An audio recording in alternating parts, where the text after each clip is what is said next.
இங்கே நிலா ஒரு பக்கம் ஆஃபீஸில் நல்லாவே அட்டாச் ஆகிடுறாங்க. அது மட்டும் இல்லாமல் அவங்களுக்கு அந்த ஆஃபீஸ் ரொம்பவே பிடிச்சி போயிடுது.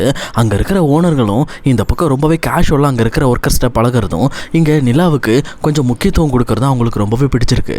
அதுலேயும் குறிப்பாக நிலா அவங்க டேபிளில் வந்து உட்காந்ததுக்கப்புறம் அவங்க எடுத்த முதல் ரெசல்யூஷனே எப்படியாவது இந்த கம்பெனிலேருந்து நல்லபடியாக நம்ம உழைச்சி மேலே வரணும். அதுவும் இல்லாமல் நம்ம அப்பாவும் நம்ம அண்ணனும் நம்மளை எப்படியோ வந்து கீழே இறக்கி பார்க்கணும்னு நினச்சாங்கல்ல, அவங்க முன்னாடி நம்ம நிமிர்ந்து நிற்கணும், நாமளும் தனியால் நின்று எல்லாத்தையும் பண்ண முடியும்னு காட்டணும் சொல்லிட்டு இங்க நிலா ரொம்ப புத்துணர்ச்சியோட வேலை செய்ய ஆரம்பிக்கிறாங்க. இப்படி இவங்க வேலை செஞ்சுட்டு இருக்கும்போது இங்க நிலாவுக்கு மாறி மாறி கால் வந்துட்டு இருக்கு. இதுக்கெல்லாம் காரணம் வீட்டில் இருக்க எல்லாரும் தான். பல்லவன் ஒரு பக்கம், சேரன் ஒரு பக்கம், சோழன் ஒரு பக்கம்னு சொல்லிட்டு மாறி மாறி ஃபோன் பண்ணி எப்படி இருக்கீங்க, வேலையெல்லாம் பழகிருச்சா அப்படின்ற மாதிரி கேட்டுட்டு இருக்காங்க. இதை கவனிச்சுட்டு இருக்க நிலாவோட கலீக்ஸும் என்னாச்சு நிலா, உங்க வீட்டில இருந்து கால் வந்துகிட்டே இருக்கு அப்படின்ற மாதிரி கேட்குறாங்க. உடனே அவங்களும் இல்லை நான் ஃபர்ஸ்ட் டைம் வேலைக்கு வந்திருக்கேன்ல, அதான் செட் ஆயிடுச்சா இல்லையான்னு கேட்கறதுக்காக கால் பண்றாங்க அப்படின்னு சொல்லி இவங்களும் பேசிட்டு இருக்காங்க. அதே நேரத்தில் இங்கே நிலாவோட கலிக்கும் என்னாச்சு, எனக்கு தெரிஞ்ச வரைக்கும் உங்களுக்கு மேரேஜ் ஆன மாதிரியே தெரியல, மேரேஜ் ஆகலை தானே அப்படின்ற மாதிரி கேட்குறாங்க. இதை பார்த்துட்டு இங்கே நிலாவுக்கும் தான் மனசுக்குள்ள ஏற்கனவே சோழன் கூட நடந்த மேரேஜ்னா ஒரு மேரேஜே கிடையாது அப்படின்ற மாதிரி அப்போ நடந்த நிகழ்வை ஒரு அருவருப்பாக யோசிச்சு பார்க்குறாங்க. யோசிச்சு பார்த்துட்டு அந்த விஷயத்தை யோசிக்கவே கூடாது, அதெல்லாம் ஒரு மேரேஜே கிடையாதுன்னு சொல்லிட்டு அவங்க எனக்கு இன்னும் மேரேஜ் ஆகலை அப்படின்ற மாதிரி சொல்லிடுறாங்க. உடனே நிலாவோட கலிக்கும் எனக்கு தெரியுங்க, நீங்கள் ரொம்ப எங்கே இருக்கீங்க, இப்போ தான் படித்து முடிச்சுட்டு வெளியில் வந்த மாதிரி இருக்கீங்க, உங்களுக்கு மேரேஜ் ஆயிருக்காதுன்னு எனக்கு நல்லாவே தெரியும், சரி இருந்தாலும் கேட்கலான்னு கேட்டேன் அப்படின்னு சொல்லிட்டு அவங்க ரொம்பவே கேஷுவலாக சொல்லிக்கிட்டு இருக்காங்க. இது ஒரு பக்கம் இருக்க, இன்னொரு சைடில் இங்கே நிலாவும் அந்த ஒர்க்கெல்லாம் முடிச்சுட்டு வெளியில் கிளம்பி வராங்க. அவங்க வெளியில் வரும்போது யதார்த்தமாக வந்து ஒரு சேட்டு லேடி அவங்கள இடிக்கிற மாதிரி இருக்கு. இடிச்சிட்டு திரும்பி போகும்போது நிலாவும் அவங்களோட முகத்தையும் கவனிக்கிறாங்க. அதுவும் இல்லாமல் அவங்க தெரியாமல் இடிச்சிட்டேன்னு சொல்லி நிலா கிட்ட எக்ஸ்கியூஸ் கொள்கிற விஷயத்தையும் கவனிச்சுட்டு இவங்களை எங்கேயோ பார்த்துருக்கனே அப்படின்ற மாதிரி ரொம்ப சந்தேகத்தோடு யோசிச்சுக்கிட்டே வராங்க. அதே நேரம் இங்கே கூட இருக்கிற அவங்க கலீக் பேசுறது கூட இவங்க காதில் விழலை. இவங்க பஸ் ஏறியும் வந்துட்டாங்க. வந்து இங்கே பஸ்ஸில் இருந்து இறங்கினதுக்கு அப்புறமும் அவங்கள பற்றி யோசிச்சுக்கிட்டு இருக்காங்க. இவங்களை எங்கேயோ பார்த்துருக்கேன், இவங்களை அப்படின்னு சொல்லிட்டு ரொம்பவே வந்து ஆழமாக யோசிக்க ஆரம்பிக்கிறாங்க. அப்போ பல்லவனும் தான் காலேஜில் தனக்கு நடந்த விஷயங்களை பற்றி பேசிகிட்டு இருக்கும்போது அதை சுத்தமாக கவனிக்காத நிலா அந்த லேடியை பற்றி மட்டுமே யோசிச்சுட்டு இருக்காங்க.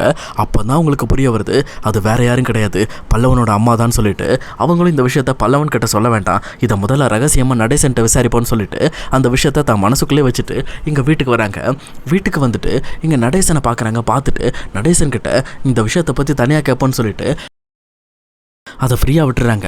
அதுக்கப்புறம் எல்லாரும் வீட்டுக்கு வந்ததுக்கப்புறம் ரெகுலராக பேசி முடிச்சுட்டு நடேசன்ட்ட போய் இதை பற்றி பேச ஆரம்பிக்கிறாங்க. நடேசனும் இங்கே பாரு, நீ எதுக்கு தேவையில்லாமல் பல்லவனோட அம்மாவை பற்றி கேட்டுட்ருக்க, நான் இத்தனை டைம் சொல்லிட்டேன், அவளை பற்றிலாம் பேசுகிறவளை வச்சுக்காது அப்படின்ற மாதிரி கோவப்பட ஆரம்பிக்கிறாங்க.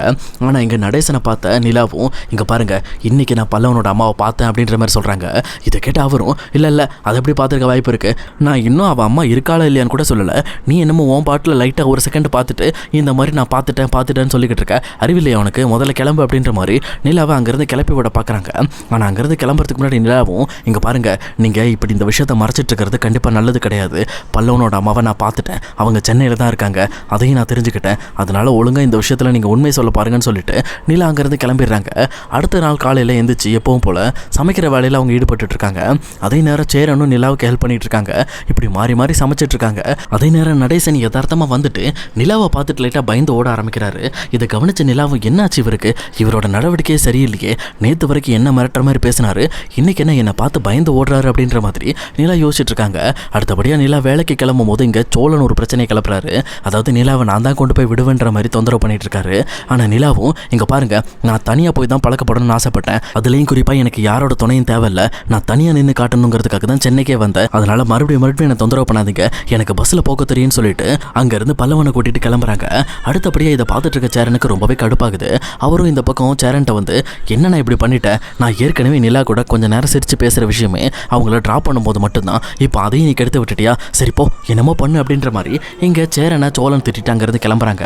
இப்படி சேரனோட மனசுக்குள்ளே இப்படி சோழன் வந்து நிலாவை நினச்சிட்டு இருக்க விஷயம் தெரிய வருது. சரி விடு, எல்லாமே உனக்கு சாதகமாக அமையும் சொல்லிட்டு அவர் ஒரு பக்கம் மனசுக்குள்ளே நினச்சிட்டு இருக்காரு. இதெல்லாம் ஒரு பக்கம் இருக்க, இன்னொரு பக்கம் இங்கே வானதி மறுபடியுமே வந்து பாண்டியனை பார்க்கறதுக்காக பட்டறைக்கு வராங்க. அப்போ அவரும் ரொம்பவே பிஸியாக இருக்காரு. அப்போது இந்த மாதிரி பிஸியாக இருக்கிற பாண்டியனை பாண்டியனை பார்த்து, இங்கே பாரு, இந்த மாதிரி நீ டெய்லியுமே வண்டியை ஓட்டிகிட்டு இருந்தேன்னா அப்புறம் எப்படி நீ என் கூட டைம் ஸ்பெண்ட் பண்ணுவ? நம்ம 2 பேரும் சேர்ந்து ஒரு அவுட்டிங் போகலாம் நான் முடிவு பண்ணியிருக்கேன். அந்த அவுட்டிங்க்கு ஃபுல்லாக நீ தான் செலவு பண்ண போகிற அப்படின்றதுன்னு சொல்கிறாங்க. இதை கேட்ட பாண்டியனும், ஆஹா பாத்தியா, எல்லா செலவையும் என் தலையில் கட்ட பார்க்குறியா? அப்படிலாம் நடக்க வாய்ப்பு இல்லை. அதுவும் இல்லாமல் இன்னும் 2 நாளைக்கு இந்த இடத்த விட்டு நகர முடியாது. அவ்வளோ பைக்ஸ் இருக்குது, எல்லாத்தையும் ரெடி பண்ணி கொடுக்கணும். அப்போ தான் எல்லாமே சரியாக இருக்கும் அப்படின்ற மாதிரி பாண்டியன் சொல்கிறாங்க. ஆனால் வானதியும், அதெல்லாம் எனக்கு தெரியாது. நாளைக்கு ஈவினிங் நம்ம கிளம்புறோம். 1 டே நைட்டு சொல்லப்போனால் நல்ல பைக் ட்ராவல் பண்ண போகிறோம். அதுக்கு ஒரு நல்ல பைக்காக ரெடி பண்ணிக்க. ஒரு லாங் டிரைவு, அதுக்கப்புறம் ஒரு நாள் ஸ்டே, அதுக்கப்புறம் அங்கேருந்து நம்ம கிளம்பி வந்துடுவோம். வேறு எதுவும் வேண்டாம் அப்படின்ற மாதிரி வானதி சொல்லிட்டு இருக்காங்க.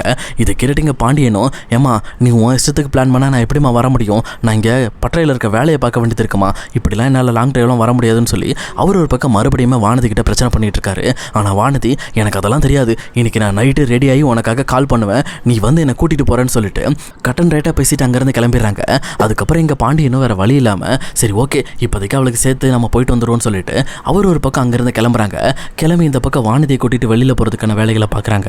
இது ஒரு சைடு இருக்க, இன்னொரு சைடில் இங்கே நிலா வந்து ரெஸ்ட் ரூம் போகிறதுக்காக அந்த பழைய பாத்ரூம்குள்ளே போய் ரொம்பவே கஷ்டப்படுறதை கவனிச்ச சேரனும் சோழனும், இந்த விஷயத்தில் எப்படியாவது நம்ம வீட்டுக்கு ஒரு நல்ல பாத்ரூம் கட்டணும், அதான் எல்லாம் சரியாக இருக்குன்னு சொல்லிட்டு ஒரு முடிவு எடுக்கிறாங்க. அப்போது சோழனும் சேரன் கிட்ட, அண்ணே இங்கே பாருண்ணே, நீ எப்படியாவது நம்ம வீட்டு வாசலில் ஒரு பாத்ரூம் கட்டுறதுக்கு ரெடி பண்ணணுண்ணே, அதுவும் கொஞ்சம் நல்ல கிராண்டாக கட்டுற மாதிரி இருக்கணும்னு சொல்கிறாங்க. அதுக்கப்புறம் அடுத்த நாளே வந்து இங்கே சேரன் பையாக்கு கால் பண்ணி சொல்லி, என் வீட்டு வாசலில் ஒரு பாத்ரூம் கட்ட வேண்டியது இருக்குது, அதனால் ஹெல்ப்புக்கு நீங்கள் தேவைப்படுவீங்கன்னு சொல்லி பையாவையும் வர வைக்கிறாங்க. இதை கேட்டு அவருமே ஒன்றும் பிரச்சனை இல்லை பையா அப்படின்னு சொல்லிட்டு அவங்க 2 பேரும் சேர்ந்து பாத்ரூம் கட்டுற வேலையை ஆரம்பிக்கிறதுக்காக இங்கே பூஜையெல்லாம் போட்டுட்டு இருக்காங்க. ஏன்னா இது வரைக்கும் இங்கே சோழன் வீட்டில் ஒரு டைம் கூட எந்த ஒரு கட்டுமான வேலையும் நடந்தது கிடையாது. அதனால் இப்படி ஒரு கட்டுமான வேலை நடக்கும்போது அதை நல்ல விதமாக ஆரம்பிக்கணுங்கிறதுக்காக தான் இங்கே சேரன் சோழன் சொல்லிட்டு எல்லாருமே நல்ல விதமாக பூஜையை போட்டு அந்த பாத்ரூம் எப்படி கட்டலாம், என்ன டிசைனில் கட்டலாம்னு சொல்லிட்டு எல்லா விஷயத்தையும் பிளான் பண்ணிட்டு இருக்காங்க. அதை பிளான் பண்ணிட்டு இங்கே சாமியெல்லாம் கும்பிட்டு முடிச்சுட்டு சேரனும் அந்த கடப்பாறை எடுத்து அதுக்காக இங்கே உடைக்கலான்னு சொல்லிட்டு குத்தலான்னு சொல்லி போகிறாரு. ஆனால் அதே நேரத்தில் அப்போ தான் கரெக்டாக இங்கே சேரனோட சித்தப்பா வராரு. அவர் வந்தது மட்டும் இல்லாமல், நிறுத்துங்கடா, முதல்ல யாரை கேட்டுறா என் இடத்துல நீங்கள் வந்து பாத்ரூம் கட்டுவீங்களா? உங்களை நான் அவ்வளோ ஈஸியாக விட்டுருவேன்னு நினைக்கிறீங்களா? முதல்ல கடப்பாறை எடுங்கடா, என் இடத்துல ஏதாவது ஒன்று நடந்துச்சு அவ்வளோதான், உங்களுக்கு என்ன பண்ணுவான்னு எனக்கே தெரியாது, நீங்கள் எதை கட்டினாலும் உடச்சி போட்ட நான் தயங்க மாட்டேன்னு சொல்லிட்டு அவர் ஒரு பக்கம் சத்தம் போட்டுகிட்டே வராரு. இதை பார்த்துட்டு இருக்க சேரனுக்கு என்ன பண்ணுறதுனே தெரியல. அதே நேரத்தில் நடேசனும், யோ நீ எதுக்கு இங்கே வர, நீ முதல்ல கிளம்பு, முதல்ல எதுக்கு தேவையில்லாமல் என் குடும்ப விஷயத்தில் தலையிட்டு இருக்க, இது என் இடம் என் வீடு, நான் என்ன வேணாலும் பண்ணுவேன், அதை கேட்கறதுக்கு நீ யார் அப்படின்ற மாதிரி இவங்க ஒரு பக்கம் அவரை பார்த்து கோவப்பட்டு இருக்காங்க. ஆனால் அதே நேரத்தில் அவரும், இங்கே பாரு, இது இன்னுமே உன் இடங்கிறதுக்கு ப்ரூஃப் இல்லை, அதனால இது இப்போவும் என்னோட இடம் தான், அதனால என்னோட அனுமதி இல்லாமல் இந்த இடத்துல எந்த ஒரு வீடும் பில்டிங்கும் எதுவுமே கட்டக்கூடாது, ஒரு பாத்ரூம் கூட கட்டக்கூடாது. அப்படி நீங்கள் மீறி கட்டினீங்க அப்படின்னா கண்டிப்பாக நான் போலீஸை கூட்டிகிட்டு வருவேன், போலீஸை கூட்டிகிட்டு வந்து மொத்த பறையும் அடித்து துரத்திட்டு இந்த இடத்த நான் அபகரிச்சுக்குவேன்னு சொல்லிட்டு அவர் ஒரு பக்கம் சவால் விட்டுட்டு இருக்காரு. இதை பார்த்துட்டு இருக்க சேரனுக்கு என்ன பண்ணுறதுனே தெரியல.